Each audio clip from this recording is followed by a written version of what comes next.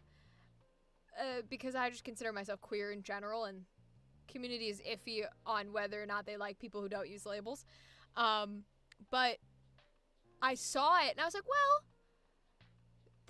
they're not saying for anything specific. I like what they're doing. I'm gonna apply. I'm sure it'll just be like any other gig.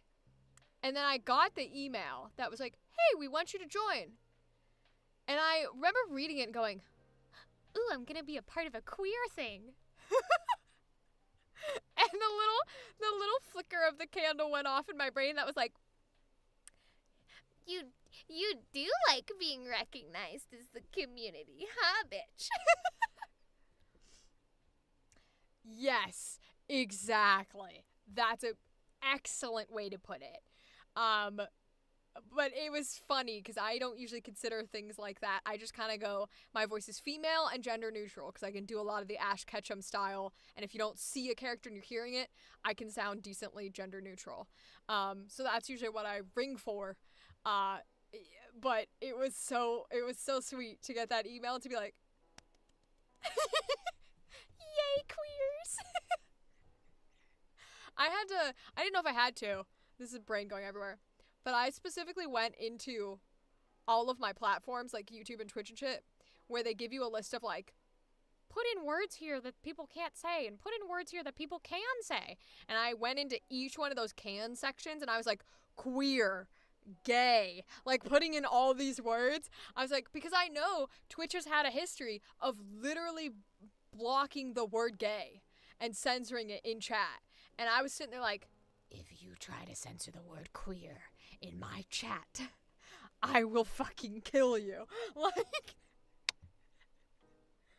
it's like I was watching, I've become a big fan of Doug lately, and he has so many, he's just like a straight white dude as far as I know, but he has such a queer audience, and there's so many streams that I'll put on to, like, just do normal things that need people talking, and he has, text-to-speech on his donations.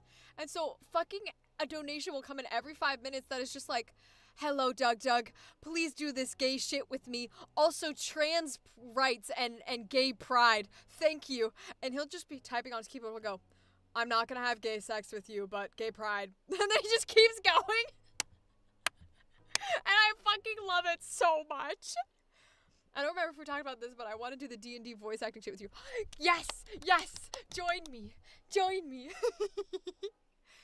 me in the queer D&D. I love queer D&D. He is so funny. I swear to God, if I ever meet that man, there's so many, like, content creators where I'm like, if I ever met this person, I genuinely think they would hate me. Like, simply because... Uh-oh. Hi, lingering artists! Oh my goodness!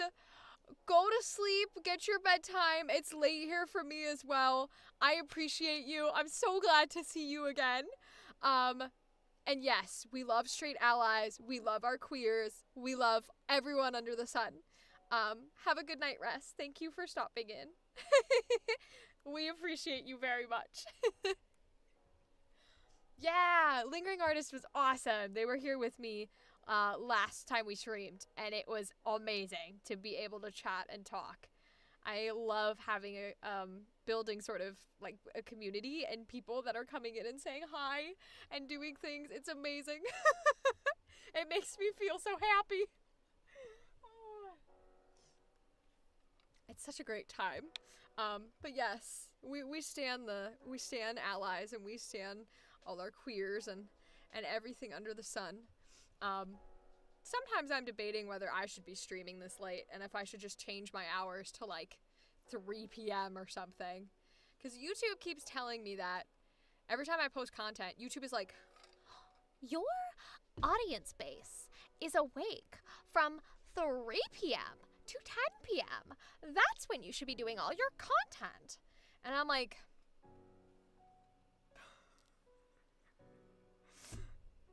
Okay, so I'm gonna get to you in a minute, Mordecus. But I'm like, YouTube, you say this, and I appreciate you, because you're the only platform that will actually tell me my audience, and my analytics. Nothing else does. But the problem with this is you at the same time, like, that's the analytic they tell me of when people are awake for my content.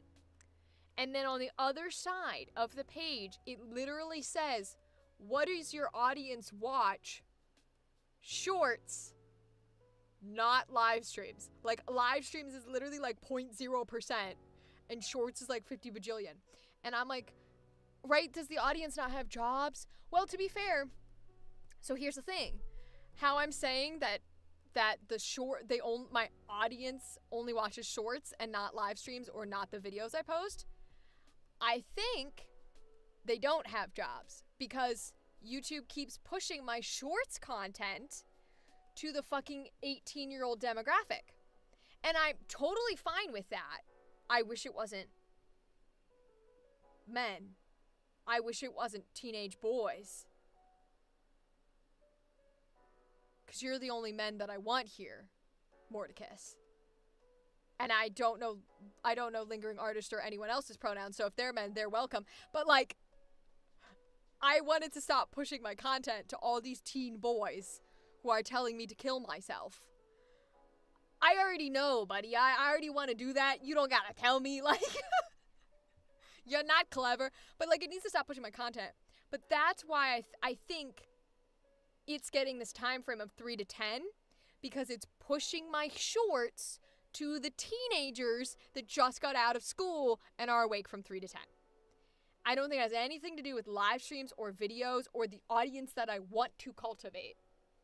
So, you are every man. They're all you. Every man is you. Is you and only you. You know what? If every man was you, the world would be a better place. I'm just telling truths, that all. Yeah, I appreciate YouTube though, because that's what I'm saying, yeah. It's really the only platform that is sort of pushing my content, which is very nice. I will say Instagram likes to pick and choose. I had one video, one short, that is not sexy content. It's barely D&D content. There's no, like, names of, like, characters or anything in it. And yet it has 18,000 views on Instagram. Everything and nothing else gets that high. Not even the lesbian content, not even the sexy content, nothing. And it's the same tags that I put in every post. Yeah, it's the same tags I put in every post. Relatively the same amount of time for a short length. And for some reason, Instagram took that one and sent it. And I can't figure out why. Because Instagram doesn't give you analytics the same way TikTok doesn't.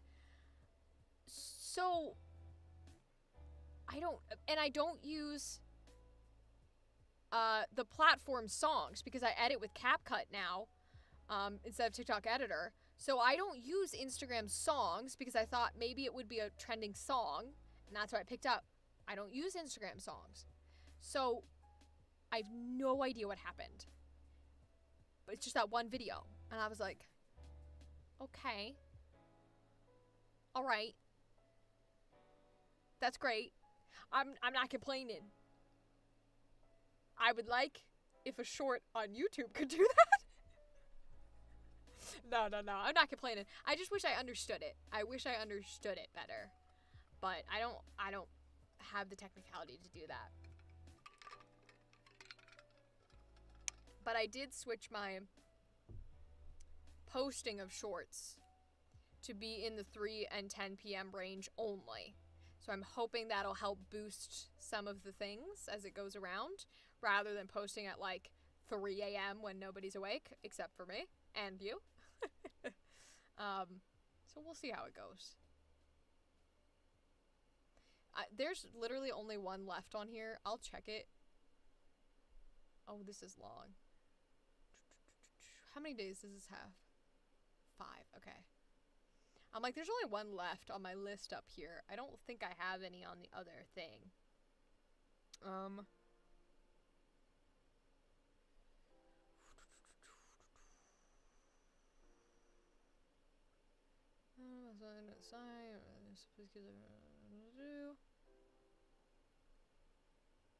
Lightweight, quality requirements.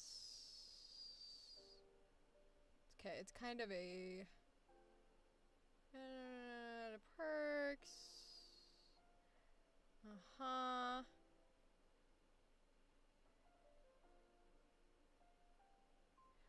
I hate 16 as the minimum. I really like working with adult casts.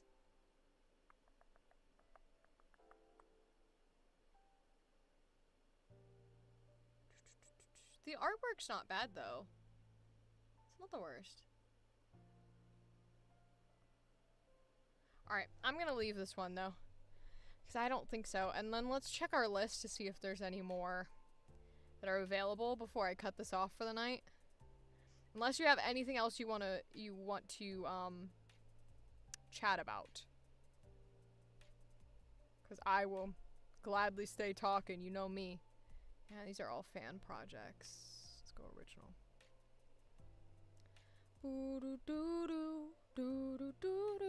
I went through the whatchamacallit pretty fast in this live stream. The episode pretty quickly. I didn't expect to go that quickly, so I don't know how short that video will be, but I love just seeing in the chat. I was like the best thing ever. My god.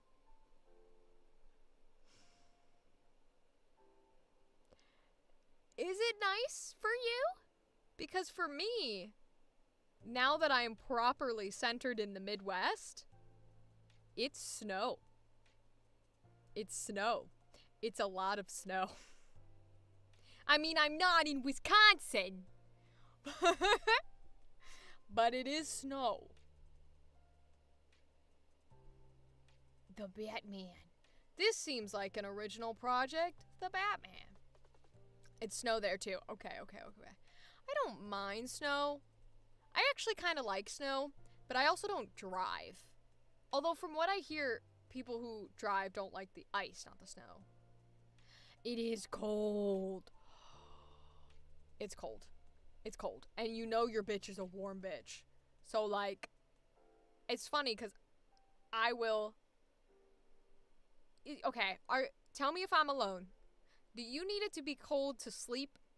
Because every time I am awake, I'm like, I want it to be warm.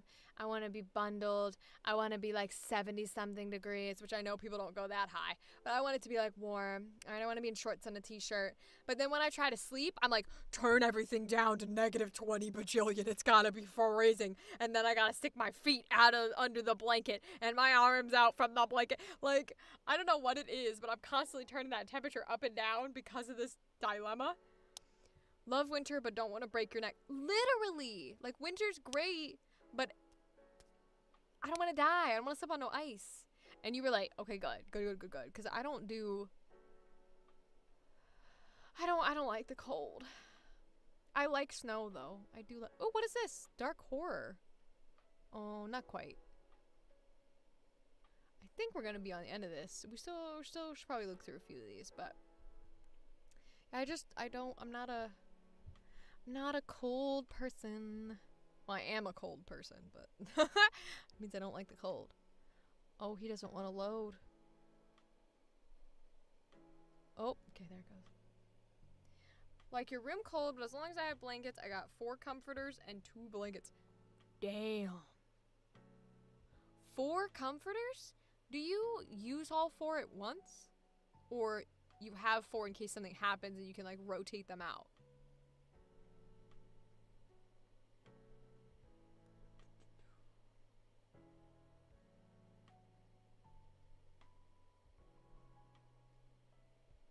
Role play.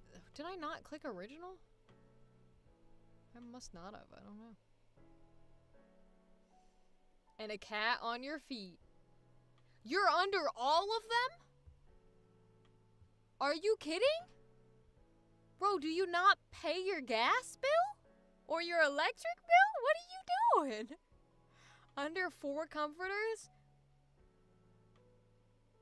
That's some crazy shit. I support you with the cat, though. I support you with the cat. You're correct with the cat. It's on original, okay. Damn, 4 I would die. I die with 1. Fair enough. You do what you gotta do. Whatever keeps you alive, I guess. Whatever keeps you alive and comfortable and warm. Not a VTuber agency. No, thank you. Why am I getting these? I clicked original, but I guess it does not care today. A boy band audio roleplay. I'm gonna dismiss that one. Haha! Okay, but if the gas bill is your mama's business, then why ain't you charging it up through the roof to stay warm instead of using 4 comforters all at once, my guy? Like, well, maybe you don't want that backlash. Would she beat you? Would she beat you? Fuck no, I ain't being no boy band. You kidding me? No, if I was in a boy band, I'd be the bitch that raps. I'd be the one that raps. I'd be the one where everybody's like, we're singing a song. And then the beat drops and I come in and go, doba doba doba doba doba. And just like start rapping and that's all I can do. I don't really sing anything. That's the bitch I would be. That's the bitch I would be. Damn. Alright, let me check my Discord. See if there's anything good on here that we can do before we peace out. I know it's been a decently long stream, which is great and lovely to hear. But I like to do everything I can. Because I've only been streaming on Mondays instead of other days. Because I've been working on things. Uh-oh. Uh-oh, I think I froze it. Uh-oh, shit. Oh, there we go. You'd assign yourself heartthrob? You wouldn't need to. You would already be the heartthrob, okay? Yeah, you wouldn't need to, but heartthrob soft boy. Yes! No, wait, you'd be the, you know, you'd be like the one that everybody... Okay, you already said it. Like, because I don't know the names, but it's that one that, like, isn't quite as big of a following because he's, like, heartthrob, but he's soft and he's cute and he gives, like, little giggles and they do fan edits of him be like, rather than, like, the sexy one. Yes, absolutely. Are any of these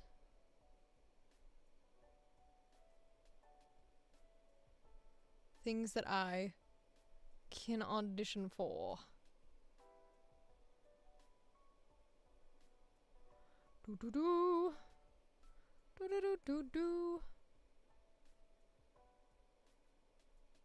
I don't think so. Let's go into paid. Let's check.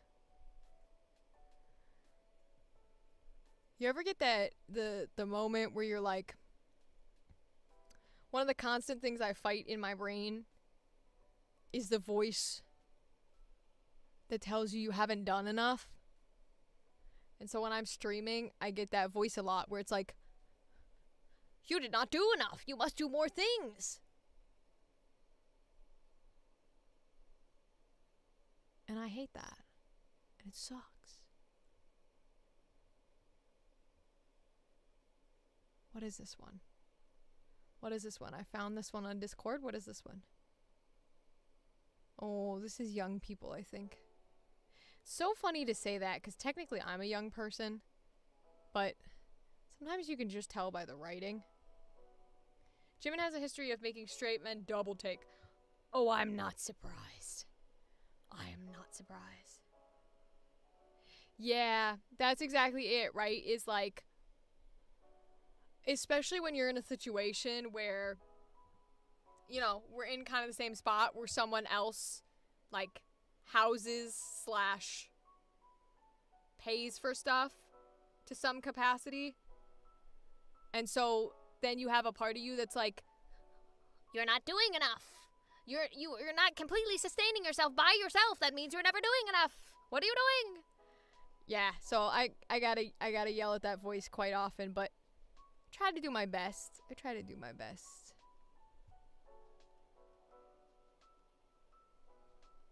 Da, da, da. Yes, exactly. The you owe them. The you owe them. It's so interesting because I know a lot of like I hate to say non-first world countries, but that's the technical term. A lot of countries that aren't like, you know, England and America and like Western based European countries have the mentality that you're supposed to like live with your parents or live with your caretakers or live with whoever until you're like in your 30s and stuff. And then when they retire, you get a place and they come with you and they live with you. And you're supposed to take care of them. Like you do owe them. And yet, for whatever reason, it's like they have half of it right. Like the half of it of, because they don't see it as a bad thing, but they still have the you owe them mentality. Yeah, there's only so much that you can do. So it's like, yeah, it's our individualism. Truly the worst idea ever after creating currency. You're correct. Like capitalism and then individualism right there. Because it's one of those things where they kind of like have it half and half, where they're like, hey, it's not a bad thing, but you do owe your parents everything. And it's like, okay, well, we don't like the you do owe your parents everything thing. That's bad. We want to get that out of our system. But at least you have the half that says it's okay to still be living with other people when you're an adult. So it's like, I wish I could take that half and then get rid of everything else. But all of the you owe them, you owe them, you owe them just sticks with it. That's just kind of how life goes. I don't know, man. That's unfortunate, but it is what it is. So we just yell at ourselves. It's more fun to yell at ourselves. It's not, but we can pretend it is. All right, my friend. That looks like it's the end of my list here. You don't owe anyone anything. Paired with out of context therapy speak, the water's good money. Yeah, exactly. Because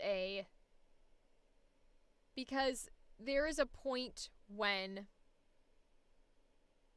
individualism bleeds into privilege, because there aren't, and this is me of all people speaking about privilege, but like there is a point when you don't have the choice, right? And then you've got other people who are doing the thing where they're like, you are wrong or you are bad for a thing you don't have a choice over. And then we get into that mentality, which sucks. So we always have to sort of remind ourselves that's like, it's okay. It's not a race. And even if it was a race, you don't have to cross the finish line. It's okay if you never even start the fucking race. If you didn't want to run the race in the first place, don't run the fucking race. Like, you don't have to be a runner. That's not a career choice you gotta make. It's okay. If you're comfortable staying at line 1 or line 2 or line 3 or wherever you want, do it. Like, you don't gotta beat the race. You don't gotta run the race. Is what it is. I